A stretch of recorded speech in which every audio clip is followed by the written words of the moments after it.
கள்ளக்குறிச்சியில் கள்ளச்சாராயம் அருந்தி உயிரிழந்தவர்களின் எண்ணிக்கை 16ஆக அதிகரித்துள்ளது. அது தொடர்பான அண்மை செய்தியை தற்போது பார்த்துக் கொண்டிருக்கிறோம். கள்ளக்குறிச்சியில் கள்ளச்சாராயம் அருந்தி உயிரிழந்தவர்களின் எண்ணிக்கை 13ஆக இருந்த நிலையில் தற்போது 16ஆக அதிகரித்துள்ளது. அது தொடர்பான அண்மை செய்தியை பார்த்துக் கொண்டிருக்கிறோம். கள்ளக்குறிச்சியில் கள்ளச்சாராயம் அருந்தி உயிரிழந்தவர்களின் எண்ணிக்கை 16ஆக அதிகரித்துள்ளது.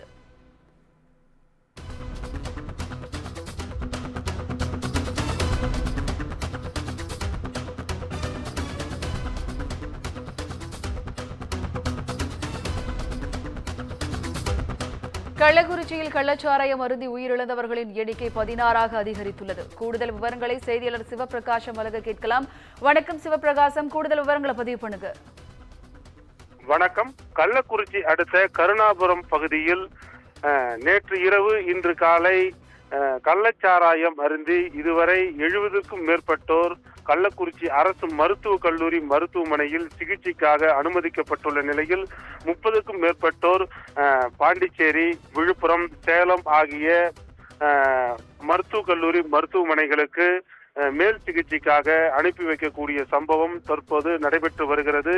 இந்த சம்பவத்தில் குறிப்பாக தற்போது இன்று ஒரே நாளில் மட்டும், அதாவது காலையில் இருந்து இதுவரை தற்போது வரை 16 பேர் கள்ளச்சாராயம் குடித்து உயிரிழந்த சம்பவம் தமிழகத்தையே பெரும் அச்சத்தில் ஆழ்த்தியுள்ளது.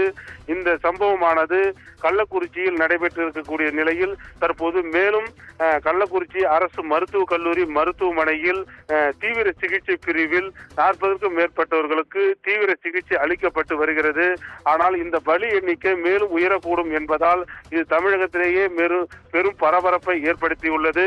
இந்த நிலையில் தற்போது அமைச்சர்கள் மா சுப்பிரமணியம், ஏவாவேலு ஆகியோர் கள்ளக்குறிச்சி அரசு மருத்துவக் கல்லூரி மருத்துவமனையில் உயிரிழந்தவர்களுக்கு எப்படி சிகிச்சை அளிக்கப்படுகிறது, அவர்களுக்கு எந்த மாதிரியான உதவிகள் தேவை என்பதெல்லாம் குறித்து தற்போது ஆய்வு மேற்கொண்டு வருகிறார்கள்.